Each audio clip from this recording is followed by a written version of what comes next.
Hi, welcome to another edition of Wednesday Wisdom. I have a question. Are you scaring your audience with information overload? Did you know that too much information, or TMI, can be as detrimental as not enough information? So, if you're running a webinar and afterwards you're thinking, why won't you just buy it? Or can't they see I'm giving really great value? It could be potentially because what you're trying to sell your audience, they're not ready for. So if we're trying to sell something to our audience and they don't know you, then there's no way they're going to buy it. So today I'm going to show you 3 types of webinars, when you should run this webinar to get the best possible outcome. Now, when we're planning this, we need to think about the purpose of the webinar and the outcome of the webinar. And these 2 things will command the approach we should take for the webinar. Now, if we get this right, we're able to engage our audience and give them exactly what they need at the time that they need it. So, are you ready for the 3 different types of webinars? Webinar number 1 is your Thought Leader webinar. The purpose of the Thought Leader webinar is to create awareness and showcase leadership. Now, the purpose or the outcome that we want from this is to build our audience. That is it. So this Thought Leadership webinar is specifically to build our brand, build our business, and build awareness. And here, the approach is to motivate and to inspire. So motivation and inspiration, not too much information. I don't know what you're like, but if you're anything like me, I'm guilty of giving people too much information and education instead of providing thought leadership. So motivation and inspiration, right?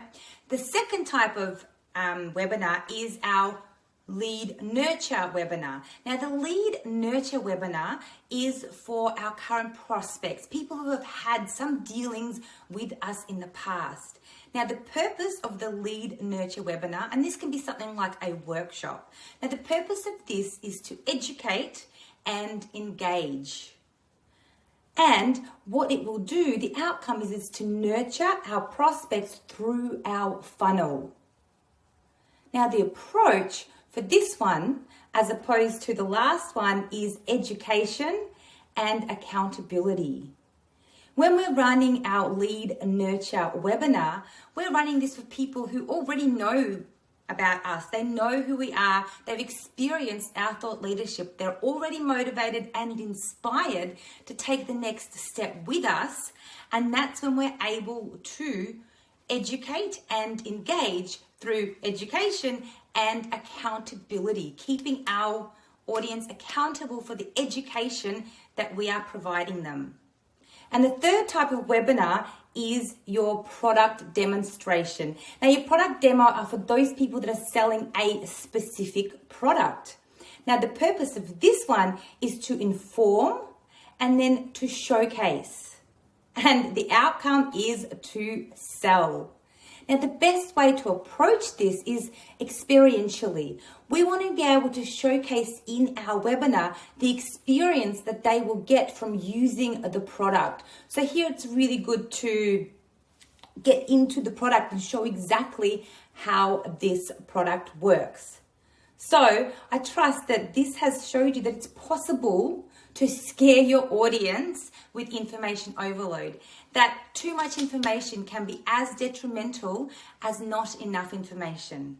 And again, the 3 types of webinars are your thought leadership, and the purpose of it is awareness, leadership.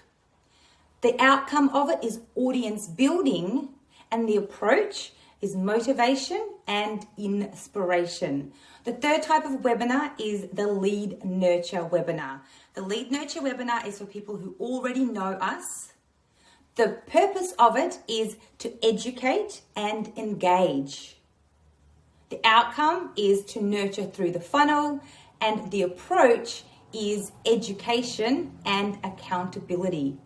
And the final webinar is your product demo. The purpose of this is to inform and showcase. The outcome is to sell, and the approach is an experiential approach. Now, if you get this right, you will build your brand and your business.